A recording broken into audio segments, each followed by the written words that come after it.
Assalamualaikum warahmatullahi wabarakatuh. Sebelumnya kami dari kelompok 3 akan mempresentasikan materi tentang pemikiran terkotak dan pemikiran strategis. Nah, sebelumnya saya Puji Astuti Mabduha akan menjelaskan materi tentang pemikiran terkotak. Pemikiran terkotak merupakan pemikiran yang hanya mengacu pada salah satu pola berpikir, antara menggunakan cara berpikir mekanik saja, cara berpikir intuisi saja, atau hanya menggunakan pemikiran strategis. Nah, pemikiran terkotak sangat bertentangan dengan cara berpikir strategis yang mengutamakan pada sinkronisasi antar bagian departemen. Nah, dalam hal ini, pemikiran terkotak hanya memikirkan satu masalah saja dan tidak memikirkan masalah lainnya.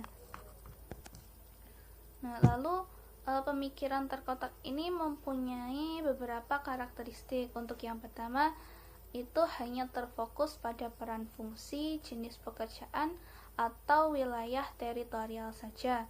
Yang kedua, itu bersifat individualis atau golongan dari suatu fungsi, bagian, atau departemen dan dari masing-masing daerah saja. Nah, yang ketiga itu hanya menggugurkan kewajiban atau menyelesaikan tugas saja, tidak ada sinkronisasi atau sinergi dengan bagian pekerjaan atau daerah lain yang mendapatkan dampak. Yang keempat, ada pemborosan waktu dan biaya sebagai akibat dari pekerjaan yang berulang pada kasus yang sama. Dan yang kelima, itu tercapainya visi dan misi yang cukup sulit. Lalu apa akibat dari pemikiran terkotak ini? Nah, akibat dari pemikiran terkotak ini salah satunya hilangnya sebuah kesempatan dalam persaingan usaha, kemudian ketidakmampuan dalam persaingan global, dan juga pemborosan waktu dan biaya. Nah, sebagai contoh, itu ada sebuah perusahaan. Nah, hasil produknya itu sedang ngetren di kalangan anak muda. Nah, hal tersebut berangkat dari keberhasilan bagian pemasaran yang mampu mengenalkan produknya dengan cara yang jitu. Nah, alhasil pemesanan produk tersebut menjadi sangat banyak. Akan tetapi, owner tersebut itu mulai melupakan kunci kesuksesan yang pertama, dan ia melakukan kecerobohan dengan ambisi untuk mendapatkan keuntungan sebesar-besarnya. Maka bagian pemasaran itu akan ditekan kembali untuk meningkatkan penjualan. Nah, pada bagian produksi itu harus mampu memenuhi pesanan yang datang, serta bagian keuangan itu harus bisa memenuhi pembiayaan produksi semua pesanan dengan tanpa adanya tambahan modal dari pemilik. Nah, akibat dari pemikiran terkotak ini pada perusahaan itu akan menimbulkan ambisi yang tak terarah untuk kepentingan tertentu. Kemudian terjadinya perseteruan antara departemen yang mungkin terjadi dari konflik departemen, konflik pribadi, atau sikap pimpinan yang pilih kasih. Kemudian kurang terpenuhinya reward atau balasan perusahaan terhadap kontribusi karyawan pada perusahaan. Assalamualaikum warahmatullahi wabarakatuh. Perkenalkan, nama saya Rizky Arifatus Saadah dari kelas Ekonomi Syariah C. Yang selanjutnya, saya akan membahas mengenai pemikiran strategis. Pemikiran strategis merupakan dasar bagi perencanaan strategis yang bersifat intuitif atau tanpa melalui penalaran rasional dan mengarah kepada perspektif, yaitu nilai dan keyakinan filosofis para manajer yang bertugas dalam sebuah organisasi.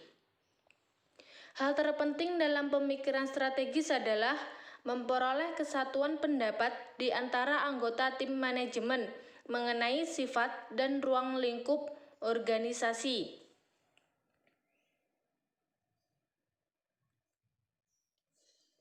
Cakupan pemikiran strategis.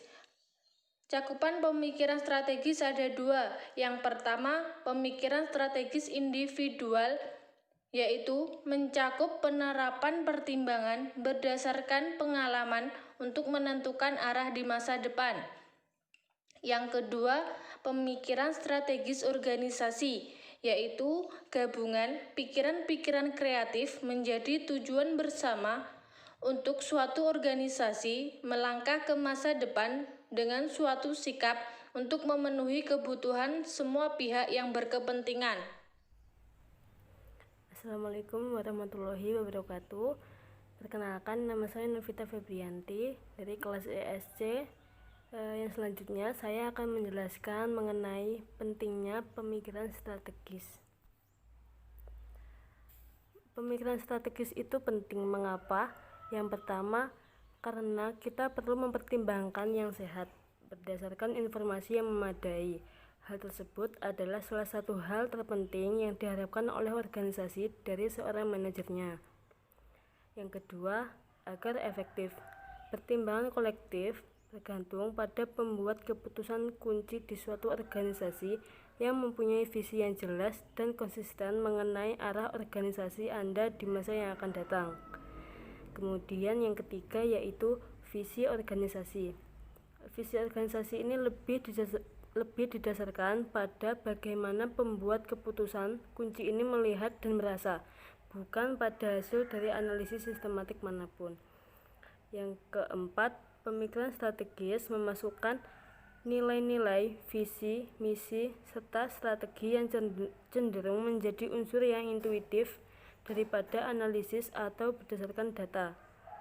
Dan yang terakhir, yang kelima, pencapaian kesepakatan.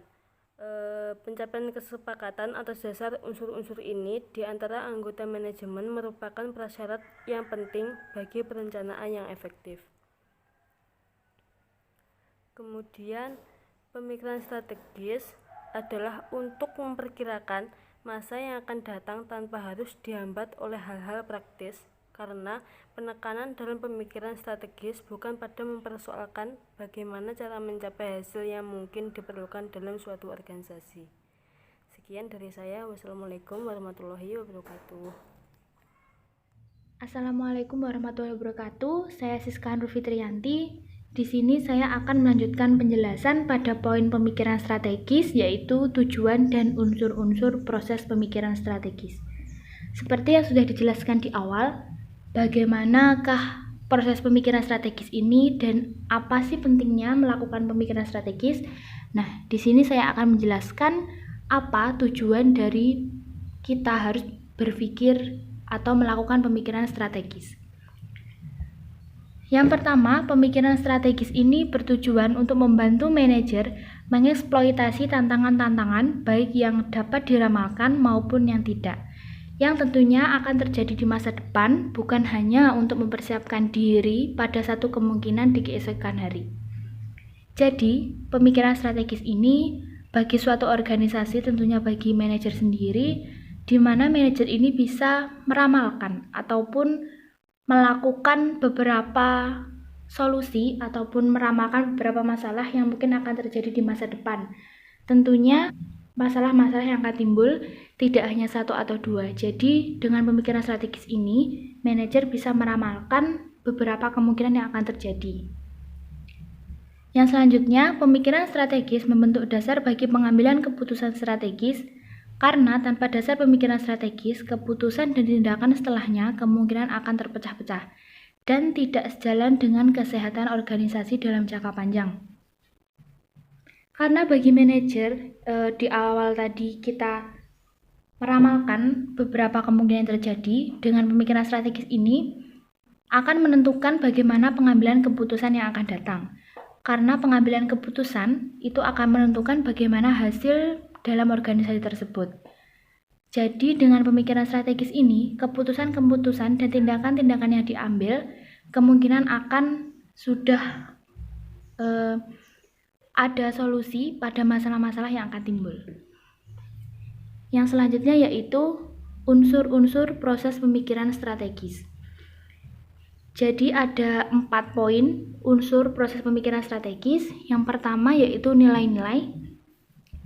Nilai di sini mewakili pendirian filosofis manajer, yang bertanggung jawab untuk menuntun keberhasilan suatu organisasi.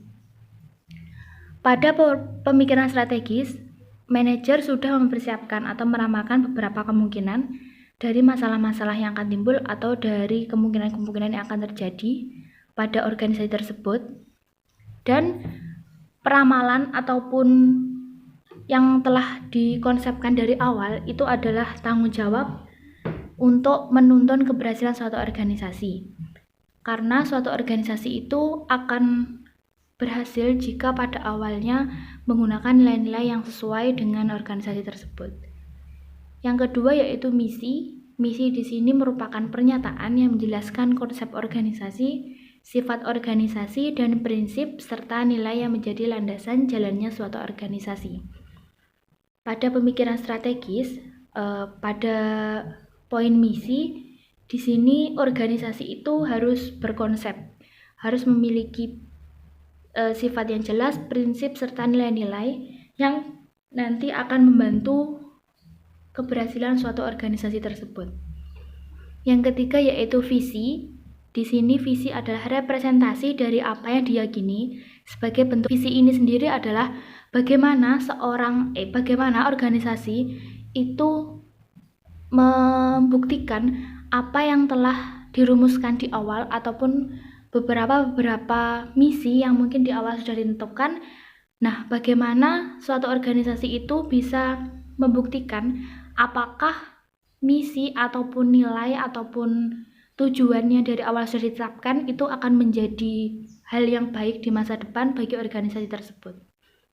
Yang terakhir yaitu strategi. Strategi ini menunjukkan arah yang harus dituju oleh organisasi. Jadi, suatu organisasi itu harus memiliki arah ataupun harus memiliki tujuan, konsep, apa yang akan dituju di masa depan ataupun bagaimana perkembangan yang diinginkan di masa depan. Jadi dengan adanya perumusan strategi ini pada pemikiran strategis, suatu organisasi bisa melihat apakah organisasi tersebut akan maju ataupun mungkin akan mundur sesuai dengan strategi yang ditetapkan di awal pada organisasi tersebut. Sekian presentasi dari saya dan juga dari teman-teman mengenai topik pemikiran terkotak dan pemikiran strategis. Mungkin dari penjelasan kami ada yang kurang jelas ataupun ada yang ingin ditanyakan, silahkan nanti bertanya dengan forum diskusi yang sudah ditentukan. Mungkin itu saja yang dapat kami sampaikan. Kurang lebihnya kami mohon maaf. Wassalamualaikum warahmatullahi wabarakatuh.